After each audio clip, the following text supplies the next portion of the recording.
Hey there, everyone. Phantasmal Knight here. Welcome, ladies, gentlemen, phantoms of all kind. It's a little past 2 a.m. again, and I'm rambling once again. What to talk about today? Music. For one reason or another, it feels like music is becoming a slight bigger part of my life. It's just a series of coincidences, really. Because of the folks who inspired me to be a VTuber, I figured maybe I should try to learn how to sing. Kind of tried little bits and pieces on and off for a while. Eventually, I decided to go back to school and currently taking singing class. I'm still struggling. Yeah, no question about that. Right.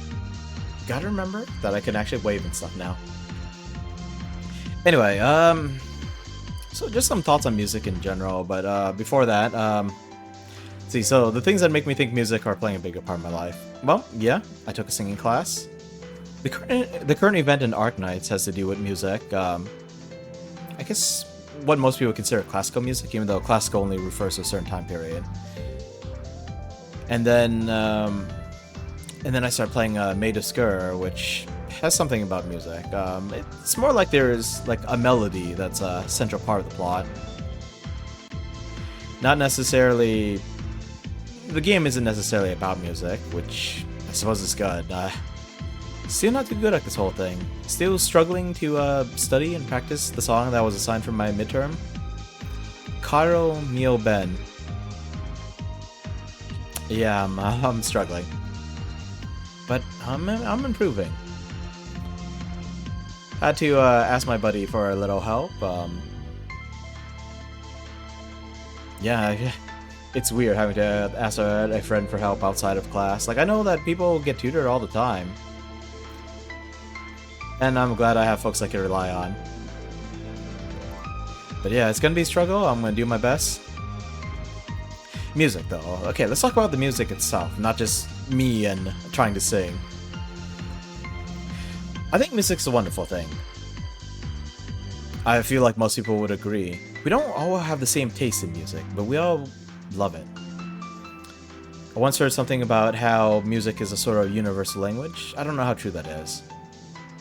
Maybe there's, I don't know, maybe some of the patterns that we have in music, like some of the same melodies or whatnot, maybe some of that is universal.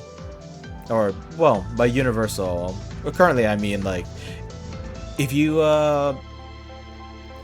play certain types of songs to someone on, like, let's say on the other side of the world, someone who lives in a rather secluded area where they didn't have access to modern conveniences or music, maybe you could evoke the same kind of emotions. I don't know. I once heard, and it was more an offhand comment in a book than anything like that, in a story, but they were talking about, like, maybe using music to communicate with alien life forms. At the time, I kind of laughed it off, but you know, it might be kind of neat if that were true. Yeah, I know there's certain songs that, or certain genres of music. I don't know much about my music genre. Certain genres of music that I can't quite jive with. Folks who've been on my channel for a while might have noticed that I use a fair amount of Arknight songs. Most of the songs I know are from video games. But even Arknights has a fair selection of genres. There are some commonalities among some of them. Some of them people love, but now actually I'm thinking about like two songs in particular. I'm not gonna name them, but people absolutely love those songs, and me, it's not quite my jam. But that's okay. Having different choices, different varieties, different flavors, I think that's good to have. Music itself, though, well, I suppose I already talked about music itself. Talking about singing a little bit more. So earlier I mentioned that I got my friend to help me tutor me a little bit in this singing stuff. And we part of our discussion when we were more just talking and less practicing, you know, in between practicing little bits, we were talking about how, like, singing in words is a little different from just like speaking them normally. I'm not quite sure what it is, if some kind of like classical training. but you have to be more clear about some of the sounds, some of the consonants and vowels. For me, I grew up in my childhood. My folks don't have English as their first language, but English is essentially, for me, my only language. Sure, I could speak little bits and pieces in my parents' home tongue, I suppose. Bits and pieces of one of the languages. Enough to sound fluent, right until I mess up the grammar and vocab. And I know some stray Japanese words, partially from my Japanese class, partially from the tiny bit of time studying Duolingo. No, who am I kidding? It's mostly from the anime and manga. More anime. Manga, I can't exactly hear the Japanese, so if I see Japanese characters, hiragana, katakana, I probably wouldn't recognize them. So yeah, I know like little bits and pieces, and you know, you see Latin all the time in fiction. After a while, you manage to piece together one or two things. We have you have words that are based on mythology, like heliocentric. You know, that's referring to a is that a belief, a theory that the solar system is based on the sun, or maybe the universe is based on the sun. I'm not quite sure where the specifics are. But Helio, I'm pretty sure, comes from Helios, the Greek god of the sun. Minor note, if anyone thinks it's Apollo, Apollo is sometimes depicted as driving the chariot of the sun through the sky. Apollo is the god of, among other things, the god of light. But yeah, okay, sorry, I went off in a little bit of a tangent. Basically what I was saying is that some of that focus on the vowels and consonants, I realized that I might not actually have that. Having grown up just being taught one language at home and then another language, just whatever sounds right. I feel like there were several words that I don't pronounce quite right, but because how do I say this? Because it sounds American enough. Yeah, you know, people can figure out what I'm saying. You know, it's a little bit like when you have a sentence and you accidentally switch around to the words. Depending on which words you switch around, and it has to be somewhere in the middle. It can't be the middle. I mean, it can't be the beginning or end. But sometimes people will just read through that sentence quickly, and they might not even catch that you switch around the two words, or maybe switch around two letters. Again, it has to be somewhere in the middle. It can't be at the beginning or end of the word. Something about how our brains and eyes work. I don't quite know. Singers, though, they often have to enunciate or focus on those sounds in a certain way. I'm not sure if pronouncing it more clearly is the right term, but I know that there are some songs, I shouldn't say no. I strongly suspect some songs where the singer sounds very fluent in the language. I know that it's not their home language, and they seem not... I don't want to say not fluent. Perhaps they know the meaning of the words, but like their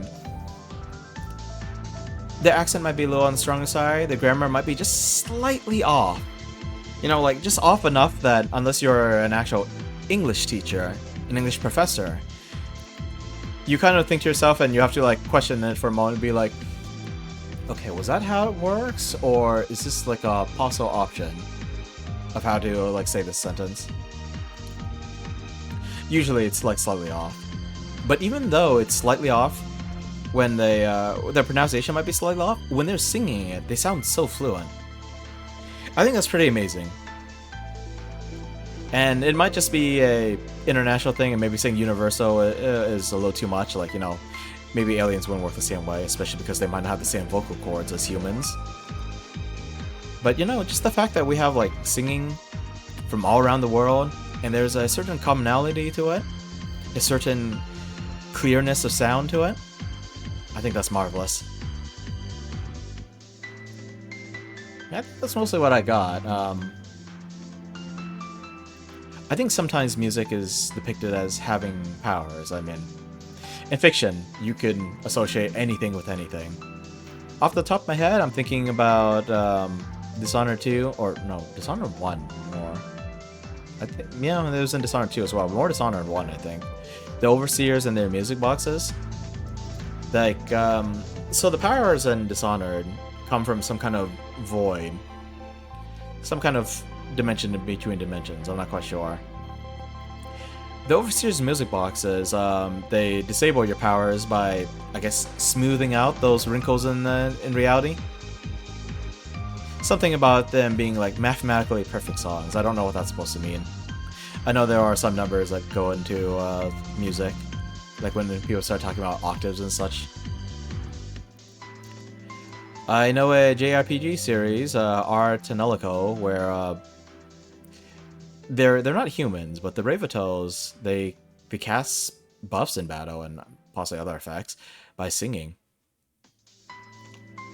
I think it's a very fascinating concept to be able to use music to empower stuff. I want to say I had one more example, but I can't remember off the top of my head. Instead, I remembered D&D, bards. Bards aren't always singers. They aren't always even musicians. They might be orators or performers of some kind. Well, I suppose a musician is a performer of sorts, but more like a theater performance, a drama performance, which again can include musicals.